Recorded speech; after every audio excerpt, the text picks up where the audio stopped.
playing with Tucker, and then Amani goes out. So just trying to get into the flow when you have those kind of injuries, did it take you a little while, you think? What'd you think?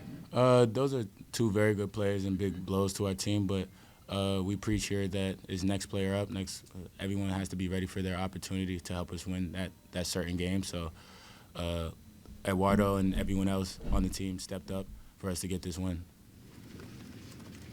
Eduardo, so sort of similar for you. Obviously, your role changes instead of just being switched in and out. Now you got to be more of a main cog. Does that change how you play when Amani's not able to go? No, not really. It's the same thing for me.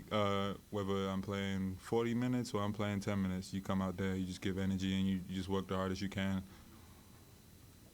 It seemed like you were a little more patient in the post today, getting the ball, just getting set, making your move and doing it rather than rushing too much. Is that key important for you, especially moving into the Big 12? Yeah, definitely. I feel like I kind of got to understand how the other teams are guarding me a little bit more. So, yeah, just taking my time and trying to get to whatever move I'm getting to. What's your favorite? My favorite? Where do you do the best, yeah, when you get the ball back to the basket? I can't say. Because they're going to stop playing it, so I'm not going to tell you. I'll tell you off camera. So, question for both of you then. Again, you guys don't have a lot of depth even before the injury situation. Do you have to play a little bit more carefully, conservatively in terms of fouls and stuff? How do you play when you know you don't have a lot of depth behind you? Since the summertime, we've been preaching that our margins are small, so we have to execute and be ready for anything that throws at us, and that we have to just clean up little things like our mistakes. Can you say that one more time? So do you have to play a little more carefully, especially now that when Amani's out, you can't afford to get in foul trouble. So how do you do that?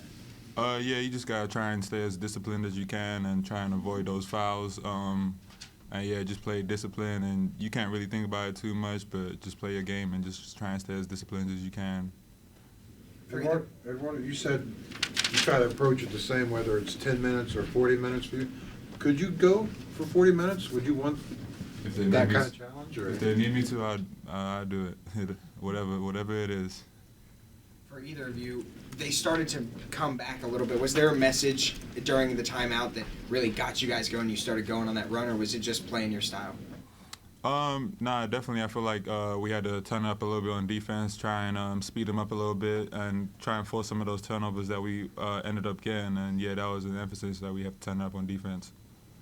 Yeah, I think that we just went back to our brand of basketball that helps us win the games that we have won. So we just turned it up defensively on that end, which helped offensively for us.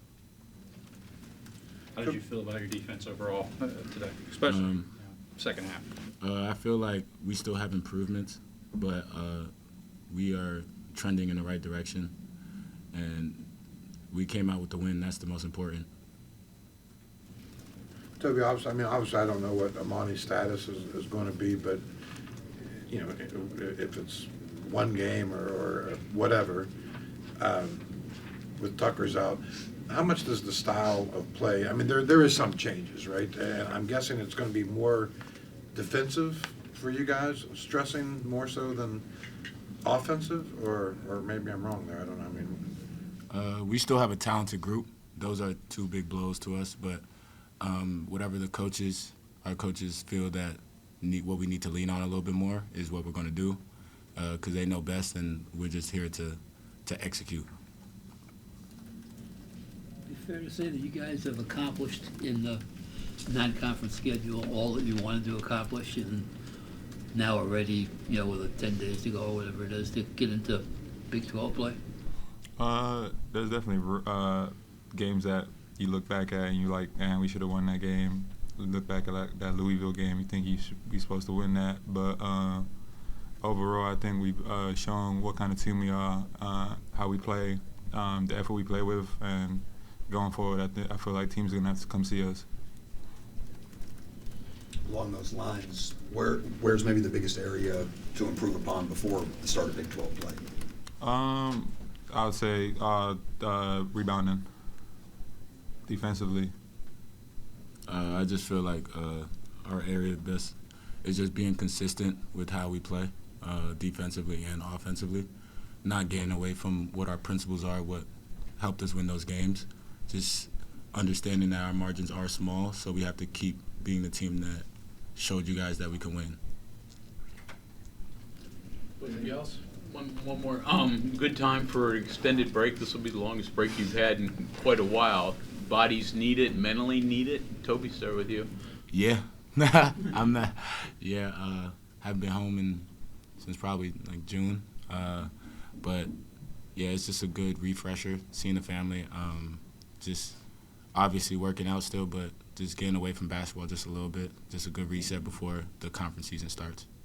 And I assume you're not going home, or are you, or what's your plan for the next 6 days? Yeah, I'm going over there. Yeah. All right, guys, thank you. Appreciate y'all. Happy holidays. Yeah. Y'all have a good one.